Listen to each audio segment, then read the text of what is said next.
What is poppin', everybody? My name is Anthony Sceam, and I am back with another video for you all today. Today, we'll be going over layering sub-basses in depth and the different strategies I've used in the past and a couple different strategies I know of to make sure you get a solid sub-bass layer to your lead and your drops. This is a super duper important process of a really, really thick and full drop sound along with your lead. So I see mistakes a lot with sub-basses, and today I'm going to try to help you guys get them right. So let's go ahead and jump right into the video. Okay, guys, so here we are inside of our project. I'm going to be using my track Louder as the reference track and the example track for this.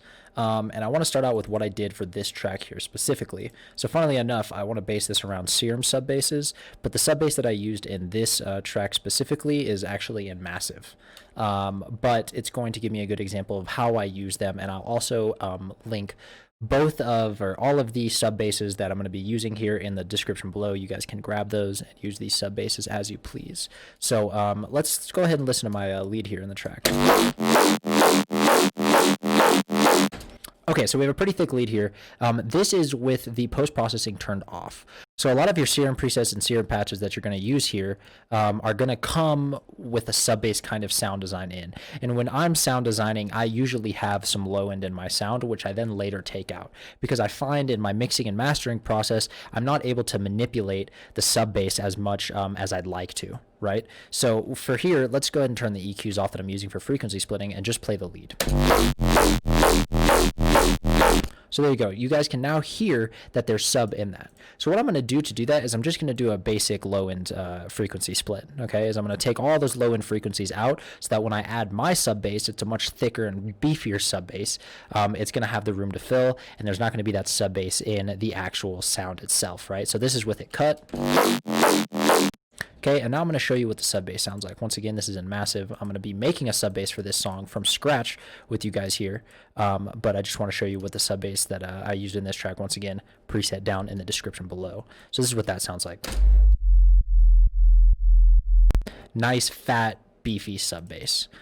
So like I said, the importance here is that if you're going to have an engineer work on your track, or if you're going to be mixing it and mastering it yourself, it gives you a lot more options to tweak with your sub bass without having to change your lead sound, right? So I might have the levels and the EQ perfect on my lead sound, but if I had my low end on my lead sound as well, I'm not going to have as much freedom to change my low end by itself without, you know, messing up the other aspects of the song, right? So that's what's the importance here. I've recently I engineer and master a few tracks on the side. Bing my email if you want some stuff done. And I noticed that a lot of the times the lead stem that I have rendered, it has a sub there, and it really limits my ability to be able to go in and then tweak the low end of the sound without changing the other aspects of the sound. And that's what's really important with layering a different sub bass.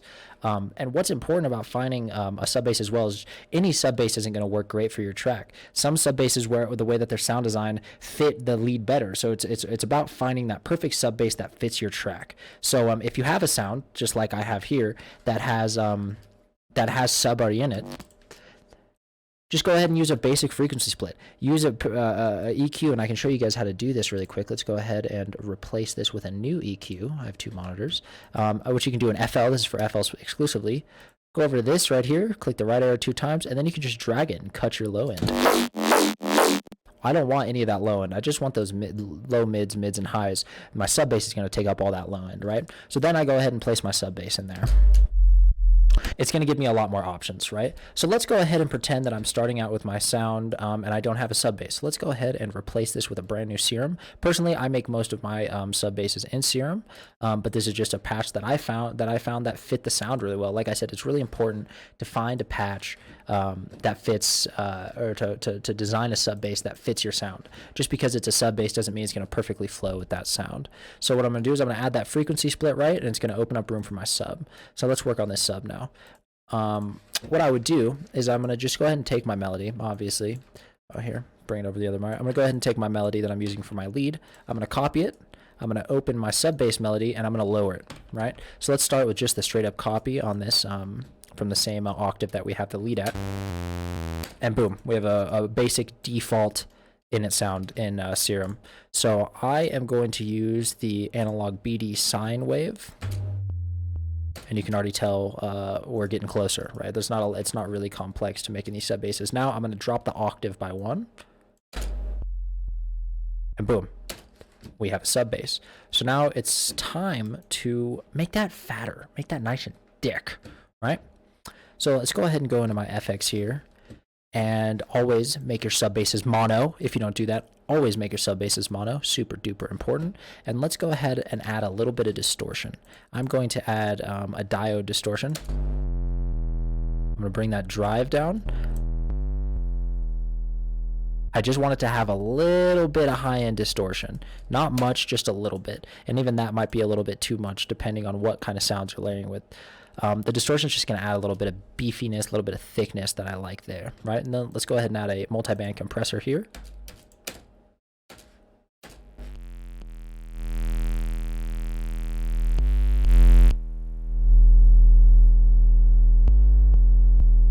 Go ahead and turn that mix down a little bit more. And boom, we have a nice fatty sub. And that stuff's coming out pretty loud, so let's go ahead and put a limiter on it. We're gonna limit that. And let's go ahead and throw kickstart on it for that nice house 4x4 sidechain. And of course, there's tons of different ways to sidechain. And boom, now we have a nice thick sub bass. Now let's play that over our lead and see what it sounds like.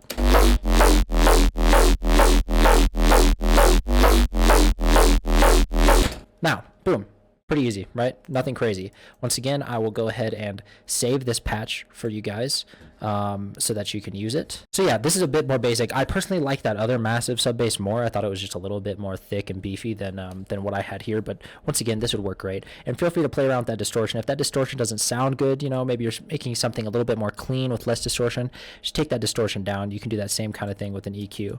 And sometimes I might EQ some ranges up. If, say for instance, I feel like the sub bass was lacking a little bit in some ranges, you go ahead and throw a EQ on there.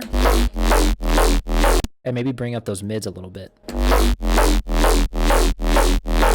But you can tell how much that changes the sound. This is with this. So let me play the sound with its original sub bass.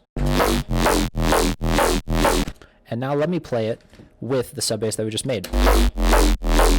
So you can just hear how much more clean that is, and having that not only for the cleanliness, because any post-processing you're going to do on your lead is also going to affect the sub bass, right? So I have homicide on here, I have a vocoder doing a little distortion, compression, EQs. That's all going to affect the way that sub bass comes out. And with this, you can just have a pure clean sub bass. And then once you mix bouncer stems for a mix, you have a lot more options and variations to work on your sub without changing how your lead's going to come out, right? And that's what's really, really important.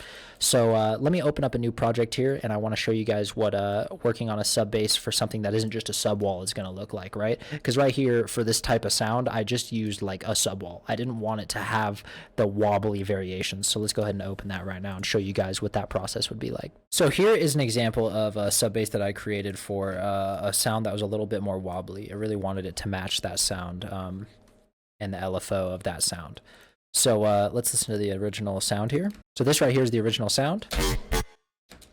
So once again, I am just doing a low cut on my EQ here, right? I want to make room for sub bass. I pretty much always do this with my sounds. I'm going to go over here shortly. A different strategy of doing this in a case where I want to keep the original sub bass from my sound. But for now, I just want to show you another example of layering. So let's turn that low cut on that I have here, and let's listen to the sub that I've made for it. So you guys can hear that there's a variation. It's supposed to follow that womp womp, you know what I mean? That wobble sound. So here's the sub bass and the sound. So what I'm doing here, super duper simple, right? Same process as before as far as the sound goes, but I'm just simply using an MG Low 12 filter, and I'm using my LFO here to control that. So the sound kind of goes womp womp, right? So I'm just emulating that here, right? And so I'm just taking this LFO, and I'll show you what I did. Let's go ahead and remove all modulators. So I would just form my LFO with the sound, put that on there, and just have my cutoff all the way at the bottom, so that when my LFO peaks, it's going to open up my cutoff. And you could do this with any kind of sound. You can change the way this would be if you had a different kind of sound. So let me turn this sound off, right? Say I had just a more basic bass house wobble, you know what I'm saying? This is probably what that LFO would sound like. So boom, now you have the same kind of thing with a sub bass, but this time it's not just a sub wall. You're using it to match those wobbles, right? So say I have like making like a bass line track or a real bass house track with a lot of wobbles, right? I would then just clone the same exact melody, and I would shape my LFO with the shape of the sound, right? So say I had a delayed wobble. So it starts with nothing, then it comes up. And you can just shape this LFO to your sound however you want to. I'm not going to add this patch in there because literally the only difference is I'm using my LFO1 with my cutoff.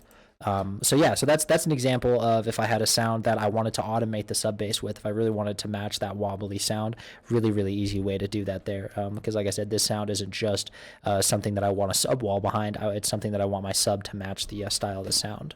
So now I'm going to show you guys another example of layering sub basses to make them fit better in your mix. So here's the sound that I really like the sub bass of my sound on. So that's a sound that's really bass heavy, right? It's a sound that if I'm working on like a tech house song, for instance, I might not have a sub bass layer over my lead. My lead might have enough sub bass for me. If I'm working on a really deep, heavy bass house song, the sound that I'm using, most of the sound that I've created could be sub bass, right? And in that case, I don't want to make another sub bass. I want to use the sub from that original sound. So I'm going to show you what I do here. And this is my process for mixing, is I'm going to take this stem, I'm going to take the sound, and I'm going to stem it. And when I'm in my mixing and my mix down phase, I'm going to then do this process. So let me go ahead and open the mixing/mastering file with all my bounce stems and FL really quick. Okay, so here I am in the project where I've bounced all my stems, and I'm going to do the main work of my mixdown. This is kind of a weird process that I have, but it's the process that works best for me. I've never really gone over this process on my YouTube channel because I feel like there's so many different ways to get a proper mixdown and a proper master.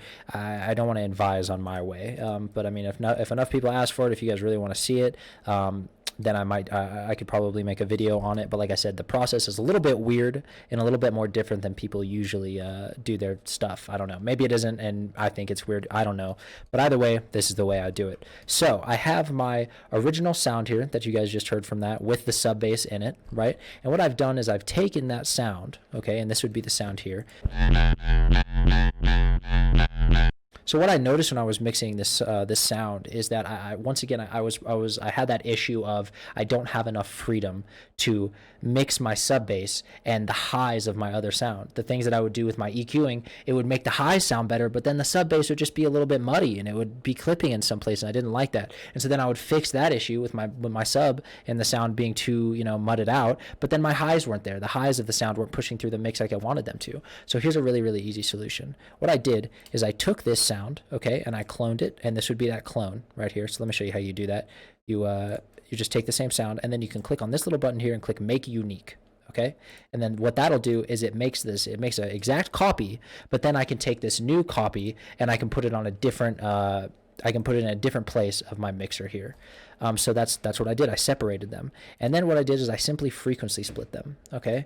So I added, let's turn my processing back on. I added an EQ and did a basic frequency split here, okay?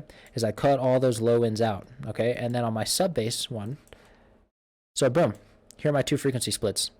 This is my top sound and this is my bottom. Even though they're the same sound, I'm able to single out all of my low end and all of my high end from the other one, right? So it's the same sound cloned. It's the same sub bass, but then I'm just simply frequency splitting here, and I'm able to now manipulate that same perfect sub that matched the sound so well without changing the other aspects. And then I just layer those two aspects, and this is what that sounds like.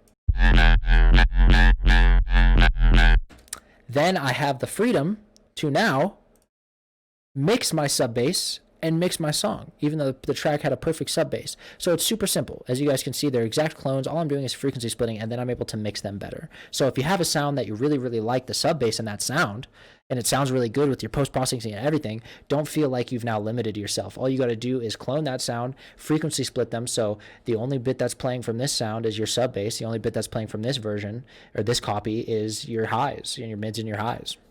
Perfect way to work on those aspects differently, and those are all the different options I use. Okay, guys, so those are the different techniques that I use for my songs.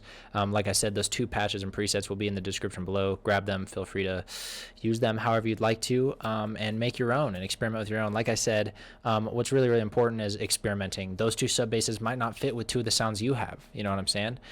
So it's all about experimenting and finding that right sub bass. And I really, really suggest doing a lot of reference listening. Find a similar song to your song's sound design and style, and listen to how their sub bass sounds. Really pay attention to that sub bass, and find a sub bass that perfectly fits and meshes with your lead sound. That's really, really important. And what's important is make sure you have a fat sub bass. Without a fat sub bass, especially in heavier bass music, the sub bass is so, so important to make your leads really shine and give you a full deep bass line and deep drop. So I hope that's helpful for you guys. As always, if you have any motherfucking questions, leave them in the comments below. I'll be more than happy to get back to you. If you want to experiment with any of the other patches in this video, let me know and I can get them to you. So I hope you guys enjoyed. Hopefully it helped you guys out a bit, and I'll see you on the next one. Make sure to smash that fucking subscribe button, and let me know what you guys want to see next. I'm always around. I'm always available to make y'all some quality motherfucking content. So hope you guys are doing good. Hope everybody is healthy and making it through, and I love you guys. All right, peace.